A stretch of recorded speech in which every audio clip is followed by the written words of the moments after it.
नमस्कार दोस्तों, भारतीय रेलवे बाद के आम लोगों के लिए एकमात्र सस्ता और ज्यादा लंबी दूरी तय करने का रास्ता। वैसे तो भारत में 16 अप्रैल 1853 कोई पहली ट्रेन चल गई थी। उसके बाद भारत में रेल भी पत्नियां भिजती गई। हालांकि एक बात गौर करने लायक है, इतने सालों में रेलवे की किराए में कुछ खास बढ़ोतरी नहीं हुई। दोस्तों, भारत शुरुआत से ही कृषि प्रधान देश है, लेकिन आज लोगों की ऐसी रुचि खत्म होने लगी है। ऐसा माना जाता है कि 1947 के आसपास 80% लोग कृषि पर निर्भर थे और आज निर्भरता लगभग 15% ही रह गई है।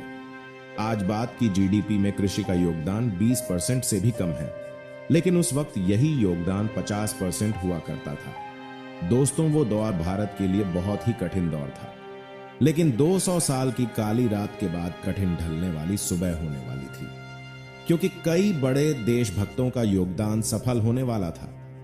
जी हां, वह दौर यही था जब बाद की बेटी रानी लक्ष्मीबाई, लाल बहादुर शास्त्री, शेखर आजाद, सुभाष चंद्र बोस, भगत सिंह, भीमराव अंबेडकर, महात्मा गांधी, अशफाक उल्ला खान, बहादुर शाह जफर और न जाने कितने महान देशभक्तों का संघर्ष भारत माता को आजाद कराने के लिए खून पसीना बहाया, खाना पीना त्यागा, अंग्रेजों के अत्याचार सहे। उन्होंने यह सब सिर्फ हमारे देश को और उसमें रहने वाले लोगों के लिए किया। उन्होंने अपना अध्ययन करवाया ताकि यह नहीं सोचा कि वो रात कितनी काली थी, कितने लोग उस पटवारी की भेंट चढ़ गए थे, कितने लोग अपनों से बिछड़े थे।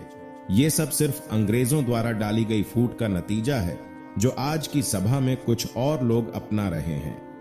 अभी आपको तय करना है कि देश को फिर से 1947 बार स्थिति में डालना है या धर्म जाति से दूर विकास की राह पर बनना है। हमें सीखना होगा जापान से, अमेरिका से। यह देश लगातार तेजी से विकास कर रही है, क्योंकि इनकी यहां हिंदू मुस्लिम जैसे मुद्दे नहीं हैं, यहां सब समान है। तो अब हमें भी अंग्रेजों की उस कामयाबी को दोबारा दोहराने नहीं देना है। धर्म या जाति, सबको सबका सम्मान करना चाहिए। 15 अगस्त 1947 को आजाद हुए हमारा भारत मुताबिक से कम होगा, क्योंकि आज आजादी के 75 साल होने को है। हम अमृत काल में प्रवेश कर चुके हैं।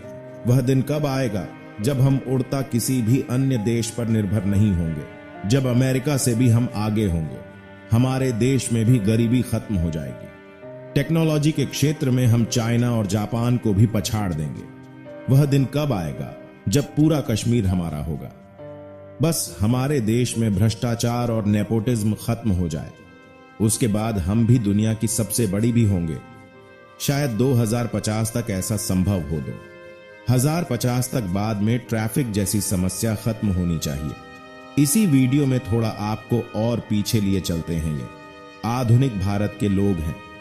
हमें जहां जाना हो पल भर में तय करते हैं और हवाई जहाज या ट्रेन के माध्यम से कुछ ही घंटों में उस स्थान पर पहुंच भी जाते हैं और अपना काम करके वापस आ जाते हैं।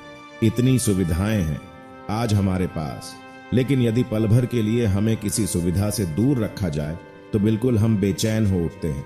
तो सोचिए, उस जमाने में लोग किस प्रकार रहते होंगे जब यह सब कुछ उपलब्ध नहीं था।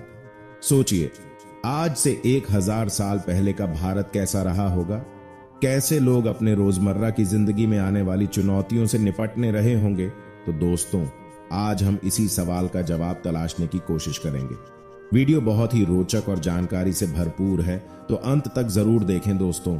आज जब हम भारत को देखते हैं तो हमें लगता जरूर है कि भारत एरिया में काफी बड़ा देश है, लेकिन भारत, पाकिस्तान, ईरान, अफगानिस्तान और बांग्लादेश, ये सभी मिलकर एक भारत का निर्माण करते थे। भारत देश क्षेत्रफल की दृष्टि से उस वक्त बहुत ज्यादा विशाल था।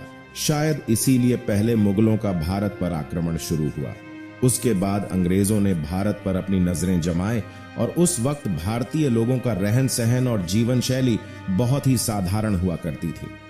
आम भारतीय अपने पूरे जीवन काल में 150 से 200 किलोमीटर के आसपास एरिया को ही घूम फिर पाता था। इसकी मुख्य वजह यह थी कि उस दौर में यातायात का मुख्य साधन या तो घोड़ा था या फिर बैलगाड़ी, और हम जानते हैं कि इन दोनों ही माध्यम से बहुत ज्यादा दूर तक यात्रा करना संभव नहीं है। खासकर एक आम व्यक्ति के लिए तो यह बहुत ही ज्यादा मुश्किल हो जाता है। इसकी दूसरी वजह थी जरूरत है, जैसे कि प्राचीन भारत में लोगों के रोजगार का मुख्य जरिया खेती हुआ करती थी। और खेती के लिए जरूरी सभी आवश्यक चीजें अपने आसपास ही मिल जाया करती थी। उस वक्त देश में कोई भी एक शक्तिशाली शासक नहीं था जो पूरे देश को एक करके रख सके। बस इसी कमी के चलते हमारे देश पर मुगलों का आक्रमण शुरू हो गया और धीरे धीरे देश मुगल सल्तनत के अधीन हो गया। 9वीं सदी के लास्ट में देश में पहली बार किसी विदेशी गुट ने आक्रमण किया था और वो भी अफगानिस्तान के रास्ते होते हुए भारत में प्रवेश किया था। उस वक्त देश में किंगडम पल्लव, चोल, राष्ट्रकूट और चालक के वरिष्ठ कुछ ऐसे राजघराने थे। 11वीं सदी के आखिर में पृथ्वीराज चौहान, जो कि भारत के आखिरी हिंदू शासक थे, उन्हें भी मोहम्मद गौरी ने हरा दिया और उन्हीं के साथ ही हिंदू शासकों का अंत हो गया। पृथ्वी चौहान के अंत के साथ ही कहीं ना कहीं हिंदुओं के दमन का इतिहास भी शुरू हो गया। यह कहना गलत नहीं होगा। वीडियो अच्छी लगी हो तो सब्सक्राइब कर लीजिए और वीडियो को लाइक। वीडियो देखने के लिए आपका धन्यवाद।